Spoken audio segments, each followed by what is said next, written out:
Bayangkan, Anda pulang ke rumah dalam keadaan sangat lapar, perut keroncongan, dan hanya ada sepotong roti kering di meja. Apa yang akan Anda lakukan jika saat itu seorang tamu datang mengetuk pintu, meminta makan? Inilah kisah nyata seorang sahabat Nabi yang rela menahan lapar demi memberi makan orang lain. Sebuah teladan tentang keikhlasan, pengorbanan dan keyakinan bahwa rezeki sesungguhnya datang dari Allah. Kisah ini terjadi di Madinah ketika kaum Muhajirin dan Ansyar sedang mengalami masa sulit. Makanan begitu terbatas.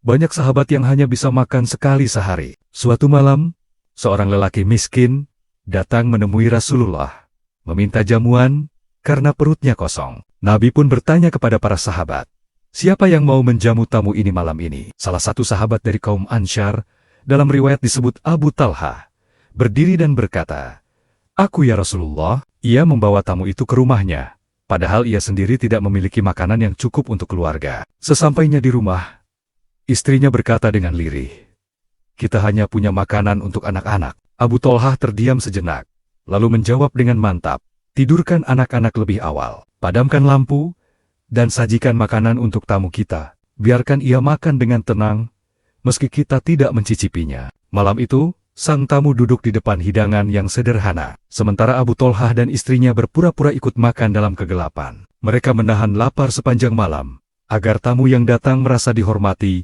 dan kenyang. Keesokan paginya, Abu Talha menemui Rasulullah dengan senyum penuh kebahagiaan.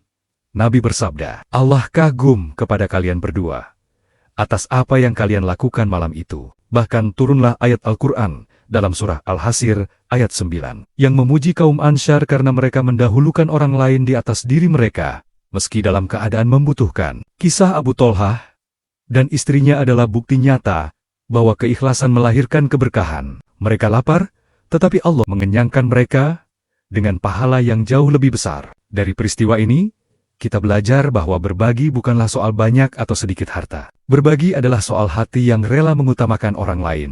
Yakin bahwa rezeki tidak akan pernah berkurang dengan sedekah. Dalam kehidupan kita hari ini, mungkin kita tidak sedang kelaparan seperti Abu Talha dan istrinya. Namun seringkali kita diuji. Apakah kita rela berbagi dari apa yang kita miliki? Ataukah kita hanya ingin menumpuk untuk diri sendiri? Ingatlah kisah sahabat Nabi ini, bahwa ketulusan berbagi di saat sulit justru menjadi amalan yang paling indah di hadapan Allah Subhanahu wa Ta'ala.